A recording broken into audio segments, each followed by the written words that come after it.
श्री हरि बोलो ग्रंथराज श्रीमद्भगवद्गीता जी की जय। श्री परमात्मने नमः। गीता सुगीता कर्तव्या किमन्यः शास्त्र विस्तरः या स्वयं पद्मनाभस्य मुख पद्माद्विन्यः सृता। अथ ध्यानम्। शांताकारं भुजगशयनं पद्मनाभ सुरेशं विश्व आधारं गगन सदृशं मेघवर्ण शुभांगम लक्ष्मीकान्तं कमलनयन योगिभिः ध्यान गम्यं वंदे विष्णुं भवभयहरं सर्वलोकैकनाथम्। यं ब्रह्मा वरुणेन्द्र रुद्रमृतः स्तुन्वन्ति दिव्यस्तवैर्वेदैः साङ्गपदक्रमोपनिषदः गायन्ति यं सामगाः। ध्यान अवस्थित तद्गतेन मनसा पश्यन्ति यं योगिनो यस्यान्तं न विदुः सुर असुरगणा देवाय तस्मै नमः। वसुदेव सुतं देवं कंस चाणूरमर्दनम् देवकी परमानंदम कृष्णं वंदे जगद्गुरुम्। भगवद गीता अध्याय 2 श्लोक 40। श्लोक 40। नेहाभिक्रमनाशोऽस्ति प्रत्यवायो न विद्यते स्वल्पम्प्यस्य धर्मस्य त्रायते महतो भयात्। होता यह मनुष्यलोक में अस्य इस संबुद्धि रूप धर्मस्य धर्म के अभिक्रमनाश आरंभ का नाश न नहीं अस्ति तथा इसके अनुष्ठान का प्रत्यवाय उल्टा फल भी न नहीं विद्यते होता और इसका स्वल्पम थोड़ा सा अपि भी अनुष्ठान महतः जन्म मरण रूप महान भयात भय से त्रायते रक्षा कर लेता है। व्याख्या। नेहाभिक्रम नाशोस्ति इस संबुद्धि समता का केवल आरंभ ही हो जाए तो उस आरंभ का भी नाश नहीं होता। मन में समता प्राप्त करने की जो लालसा उत्कंठा लगी है यही इस समता का आरंभ होना है। इस आरंभ का कभी अभाव नहीं होता क्योंकि सत्य वस्तु की लालसा भी सत्य ही होती है। यहां यह कहने का तात्पर्य है कि इस मनुष्य लोक में यह मनुष्य ही इस संबुद्धि को प्राप्त करने का अधिकारी है। मनुष्य के सिवाय दूसरी सभी भोग योनियां हैं। अतः उन योनियों में विषमता राग द्वेष का नाश करने का अवसर नहीं है क्योंकि भोग राग द्वेष पूर्वक ही होते हैं। यदि राग द्वेष न हो तो भोग होगा ही नहीं, प्रत्युत साधन ही होगा। प्रत्यवायो न विद्यते सकाम भाव पूर्वक किए गए कर्मों में अगर मंत्र उच्चारण यज्ञ विधि आदि में कोई कमी रह जाए तो उसका उल्टा फल हो जाता है। जैसे कोई पुत्र प्राप्ति के लिए पुत्रेष्टि यज्ञ करता है तो उसमें विधि की त्रुटि हो जाने से पुत्र का होना तो दूर रहा, घर में किसी की मृत्यु हो जाती है अथवा विधि की कमी रहने से इतना उल्टा फल न भी हो तो भी पुत्र पूर्ण अंगों के साथ नहीं जन्मता। परंतु जो मनुष्य इस संबुद्धि को अपने अनुष्ठान में लाने का प्रयत्न करता है उसके प्रयत्न का अनुष्ठान का कभी भी उल्टा फल नहीं होता, कारण कि उसके अनुष्ठान में फल की इच्छा नहीं होती। जब तक फलेच्छा रहती है तब तक समता नहीं आती और समता आने पर फलेच्छा नहीं रहती। अतः उसके अनुष्ठान का विपरीत फल होता ही नहीं, होना संभव ही नहीं। विपरीत फल क्या है? संसार में विषमता का होना ही विपरीत फल है। सांसारिक किसी कार्य में राग होना और किसी कार्य में द्वेष होना ही विषमता है और इसी विषमता से जन्म मरण रूप बंधन होता है। परंतु मनुष्य में जब समता आती है तब राग द्वेष नहीं रहते और राग द्वेष के न रहने से विषमता नहीं रहती, तो फिर उसका विपरीत फल होने का कोई कारण ही नहीं है। स्वल्पम्प्यस्य धर्मस्य त्रायते महतो भयात्। इस संबुद्धिरूप धर्म का थोड़ा सा भी अनुष्ठान हो जाए, थोड़ी सी भी समता जीवन में आचरण में आ जाए तो यह जन्म मरण रूप महान भय से रक्षा कर लेता है। जैसे सकाम कर्म फल देकर नष्ट हो जाता है, ऐसे यह समता धन संपत्ति आदि कोई फल देकर नष्ट नहीं होती, अर्थात इसका फल नाशवान धन संपत्ति आदि की प्राप्ति नहीं होता। साधक के अंतःकरण में अनुकूल प्रतिकूल वस्तु व्यक्ति घटना परिस्थिति आदि में जितनी समता आ जाती है उतनी समता अटल हो जाती है। इस समता का किसी भी काल में नाश नहीं हो सकता। जैसे योग भ्रष्ट की साधन अवस्था में जितनी समता आ जाती है, जितनी साधन सामग्री हो जाती है, उसका स्वर्गादि ऊंचे लोकों में बहुत वर्षों तक सुख भोगने पर और मृत्युलोक में श्रीमानों के घर में भोग भोगने पर भी नाश नहीं होता। गीता 6 अध्याय का 41वां और 44वां श्लोक। यह समता साधन सामग्री कभी किंचन मात्र भी खर्च नहीं होती, प्रत्युत सदा ज्यों की त्यों सुरक्षित रहती है क्योंकि यह सत है, सदा रहने वाली है। धर्म नाम 2 बातों का है, एक दान करना, प्याऊ लगाना अन्नक्षेत्र खोलना आदि परोपकार के कार्य करना और 2 वर्ण आश्रम के अनुसार शास्त्र विहित अपने कर्तव्य कर्म का तत्परता से पालन करना। इन धर्मों का निष्काम भाव पूर्वक पालन करने से समतारूप धर्म स्वतः आ जाता है, क्योंकि यह समतारूप धर्म स्वयं का धर्म अर्थात स्वरूप है। इसी बात को लेकर यहाँ समबुद्धि को धर्म कहा गया है। समता संबंधी विशेष बात। लोगों के भीतर प्रायः यह बात बैठी हुई है कि मन लगने से ही भजन स्मरण होता है, मन नहीं लगा तो राम राम करने से क्या लाभ। परंतु गीता की दृष्टि में मन लगना कोई ऊंची चीज नहीं है। गीता की दृष्टि में ऊंची चीज है समता। दूसरे लक्षण आए या न आए, जिसमें समता आ गई उसको गीता सिद्ध कह देती है। जिसमें दूसरे सब लक्षण आ जाए और समता न आए, उसको गीता सिद्ध नहीं कहती। समता 2 तरह की होती है, अंतःकरण की समता और स्वरूप की समता। समरूप परमात्मा सब जगह परिपूर्ण है। उस समरूप परमात्मा में जो स्थित हो गया, उसने संसार मात्र पर विजय प्राप्त कर ली, वह जीवन मुक्त हो गया।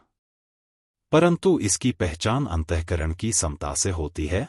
गीता 5वें अध्याय का 19वां श्लोक। अंतःकरण की समता है सिद्धि सिद्धि में सम रहना।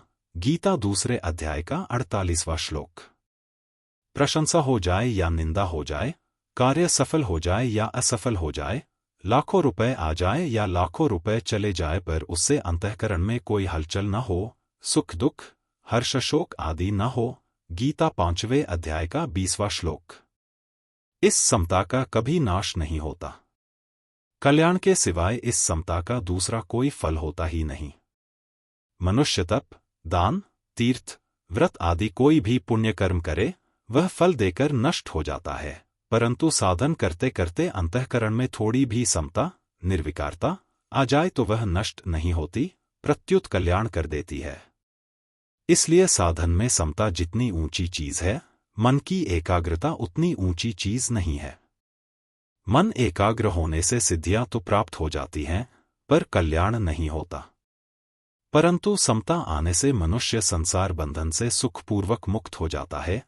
गीता 5वें अध्याय का 3वां श्लोक। परिशिष्ट भाव समता की महिमा भगवान ने 39वें 40वें श्लोकों में 4 प्रकार से कही है। 1. कर्म बंधन प्रहास्य से समता के द्वारा मनुष्य कर्म बंधन से मुक्त हो जाता है। 2. नेहाभिक्रम नाशोस्ति, इसके आरंभ का भी नाश नहीं होता। 3. प्रत्यवायो न विद्यते, इसके अनुष्ठान का उल्टा फल भी नहीं होता। 4. स्वल्पम्प्यस्य धर्मस्य त्रायते महतो भयात्, इसका थोड़ा सा भी अनुष्ठान जन्म मरण रूप महान भय से रक्षा कर लेता है। यद्यपि पहली बात के अंतर्गत ही शेष तीनों बातें आ जाती हैं, तथापि सब में थोड़ा अंतर है। जैसे 1. भगवान पहले सामान्य रीति से कहते हैं कि समता से युक्त मनुष्य कर्म बंधन से छूट जाता है। बंधन का कारण गुणों का संग अर्थात प्रकृति और उसके कार्य से माना हुआ संबंध है। गीता 13वें अध्याय का 21वां श्लोक। समता आने से प्रकृति और उसके कार्य से संबंध नहीं रहता, अतः मनुष्य कर्म बंधन से छूट जाता है। जैसे संसार में अनेक शुभाशुभ कर्म होते रहते हैं, पर वे कर्म हमें बांधते नहीं, क्योंकि उन कर्मों से हमारा कोई संबंध नहीं होता। ऐसे ही समतायुक्त मनुष्य का इस शरीर से होने वाले कर्मों से भी कोई संबंध नहीं रहता। 2. समता का केवल आरंभ हो जाए अर्थात समता को प्राप्त करने का उद्देश्य जिज्ञासा हो जाए तो इस आरंभ का कभी नाश नहीं होता। कारण कि अविनाशी का उद्देश्य भी अविनाशी ही होता है, जबकि नाशवान का उद्देश्य भी नाशवान ही होता है। नाशवान का उद्देश्य तो नाश, पतन करता है, पर समता का उद्देश्य कल्याण ही करता है। जिज्ञासुरपि योगस्य शब्द ब्रह्माति वर्तते, गीता 6:44। 3. समता के अनुष्ठान का उल्टा फल नहीं होता। सकाम भाव से किए जाने वाले कर्म में अगर मंत्रोच्चारण, अनुष्ठान विधि आदि की कोई त्रुटि हो जाए तो उसका उल्टा फल हो जाता है। ऐसी कथा आती है कि त्वष्टा ने इंद्र का वध करने वाले पुत्र की इच्छा से एक यज्ञ किया। उस यज्ञ में ऋषियों ने इंद्र शत्रु विवर्धस्व इस मंत्र के साथ हवन किया। इंद्रशत्रु शब्द में यदि षष्ठी तत्पुरुष समास हो तो इसका अर्थ होगा इंद्रस्य शत्रुः, इंद्र का शत्रु, और यदि बहुव्रीहि समास हो तो इसका अर्थ होगा इंद्रः शत्रुर्यस्य, जिसका शत्रु इंद्र है। समास में भेद होने से स्वर में भी भेद हो जाता है। अतः षष्ठी तत्पुरुष समास वाले इंद्रशत्रु शब्द का उच्चारण अंत्योदात्त होगा, अर्थात अंतिम अक्षर त्रु का उच्चारण उदात्त स्वर से होगा, और बहुव्रीहि समास वाले इंद्रशत्रु शब्द का उच्चारण आद्योदात्त होगा, अर्थात प्रथम अक्षर इ का उच्चारण उदात्त स्वर से होगा। ऋषियों का उद्देश्य तो षष्ठी तत्पुरुष समास वाले इंद्रशत्रु शब्द का अंत्योदात्त उच्चारण करना था, पर उन्होंने उसका आद्योदात्त उच्चारण कर दिया। इस प्रकार स्वरभेद हो जाने से मंत्रोच्चारण का फल उल्टा हो गया, जिससे इंद्र ही त्वष्टा के पुत्र वृत्रासुर का वध करने वाला हो गया। इसलिए कहा गया है, मंत्रो हिन स्वरतो वर्णतो वा मिथ्या प्रयुक्तो न तमर्थमा स वाग्वज्रो यजमानम हिनस्ति यथेन्द्र शत्रुः स्वरतो प्राधात। पाणिनीय शिक्षा। परंतु जितनी समता अनुष्ठान में जीवन में आ गई है, उसमें अगर व्यवहार आदि की कोई भूल हो जाए, सावधानी में कोई कमी रह जाए तो उसका उल्टा फल बंधन नहीं होता। जैसे कोई हमारे यहाँ नौकरी करता हो और अंधेरे में लालटेन जलाते समय कभी उसके हाथ से लालटेन गिरकर टूट जाए तो हम उस पर नाराज होते हैं, परंतु उस समय जो हमारा मित्र हो, जो हमारे से कभी कुछ चाहता नहीं, उसके हाथ से लालटेन गिरकर टूट जाए तो हम उस पर नाराज नहीं होते, प्रत्युत कहते हैं कि हमारे हाथ से भी तो वस्तु टूट जाती है, तुम्हारे हाथ से टूट गई तो क्या हुआ, कोई बात नहीं। अतः जो सकाम भाव से कर्म करता है, उसके कर्म का तो उल्टा फल हो सकता है, पर जो किसी प्रकार का फल चाहता ही नहीं, उसके अनुष्ठान का उल्टा फल कैसे हो सकता है? नहीं हो सकता। 4. समता का थोड़ा सा भी अनुष्ठान हो जाए, थोड़ा सा भी समता का भाव बन जाए तो वह जन्म मरण रूप महान भय से रक्षा कर लेता है, अर्थात कल्याण कर देता है। जैसे सकाम कर्म फल देकर नष्ट हो जाता है, ऐसे यह थोड़ी सी भी समता फल देकर नष्ट नहीं होती, प्रत्युत इसका उपयोग केवल कल्याण में ही होता है। यज्ञ, दान, तप आदि शुभ कर्म यदि सकाम भाव से किए जाए तो उनका नाशवान फल धन संपत्ति एवं स्वर्ग आदि की प्राप्ति होता है, और यदि निष्काम भाव से किए जाएं तो उनका अविनाशी फल मोक्ष होता है। इस प्रकार यज्ञ, दान, तप आदि शुभ कर्मों के तो दो फल हो सकते हैं, पर समता का एक ही फल कल्याण होता है। जैसे कोई मुसाफिर चलते चलते रास्ते में रुक जाए अथवा सो जाए तो वह जहां से चला था वहां पुनः लौटकर नहीं चला जाता, प्रत्युत जहां तक वह पहुंच गया वहां तक का रास्ता तो कट ही गया। ऐसे ही जितनी समता जीवन में आ गई, उसका नाश कभी नहीं होता। स्वल्पम्प्यस्य धर्मस्य त्रायते महतो भयात्, निष्काम भाव थोड़ा होते हुए भी सत्य है और भय महान होते हुए भी असत्य है। जैसे मन भर रुई हो तो उसको जलाने के लिए मन भर अग्नि की जरूरत नहीं है। रुई 1 मन हो या 100 मन, उसको जलाने के लिए 1 दियासलाई पर्याप्त है। 1 दियासलाई लगाते ही वह रुई खुद दियासलाई अर्थात अग्नि बन जाएगी। रुई खुद दियासलाई की मदद करेगी। अग्नि रुई के साथ नहीं होगी, प्रत्युत रुई खुद ज्वलनशील होने के कारण अग्नि के साथ हो जाएगी। इसी तरह असंगता आग है और संसार रुई है। संसार से असंग होते ही संसार अपने आप नष्ट हो जाएगा, क्योंकि मूल में संसार की सत्ता न होने से उससे कभी संग हुआ ही नहीं। थोड़े से थोड़ा त्याग भी सत है और बड़ी से बड़ी क्रिया भी असत है। क्रिया का तो अंत होता है, पर त्याग अनंत होता है। इसलिए यज्ञ, दान, तप आदि क्रियाएं तो फल देकर नष्ट हो जाती हैं। गीता 8वें अध्याय का 28वां श्लोक, पर त्याग कभी नष्ट नहीं होता। त्यागाच्छान्तिरनन्तरम, गीता 12:12। एक अहम के त्याग से अनंत सृष्टि का त्याग हो जाता है, क्योंकि अहम ने ही संपूर्ण जगत को धारण कर रखा है। गीता 7वें अध्याय का 5वां श्लोक। जैसे कितनी ही घास हो, क्या अग्नि के सामने टिक सकती है? कितना ही अंधेरा हो, क्या प्रकाश के सामने टिक सकता है? अंधेरे और प्रकाश में लड़ाई हो जाए तो क्या अंधेरा जीत जाएगा? ऐसे ही अज्ञान और ज्ञान की लड़ाई हो जाए तो क्या अज्ञान जीत जाएगा? महान से महान भय क्या अभय के सामने टिक सकता है? समता थोड़ी हो तो भी पूरी है और भय महान हो तो भी अधूरा है। स्वल्प समता भी महान है, क्योंकि वह सच्ची है, और महान भय भी स्वल्प सत्ताहीन है, क्योंकि वह कच्चा है। समता को, निष्काम भाव को स्वल्प कहने का क्या तात्पर्य है? निष्काम भाव तो महान है, पर हमारी समझ में, हमारे अनुभव में थोड़ा आने से उसको स्वल्प कह दिया है। वास्तव में समझ थोड़ी हुई, समता थोड़ी नहीं हुई। उधर हमारी दृष्टि कम गई है तो हमारी दृष्टि में कमी है, तत्व में कमी नहीं है।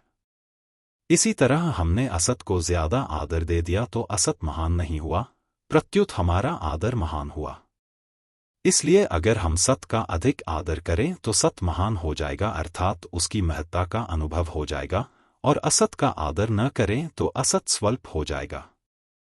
वास्तव में असत महान हो या स्वल्प, उसकी सत्ता ही नहीं है, नास्तो विद्यते भाव, और सत महान हो या स्वल्प, उसकी सत्ता नित्य निरंतर विद्यमान है, नाभावो विद्यते सतः।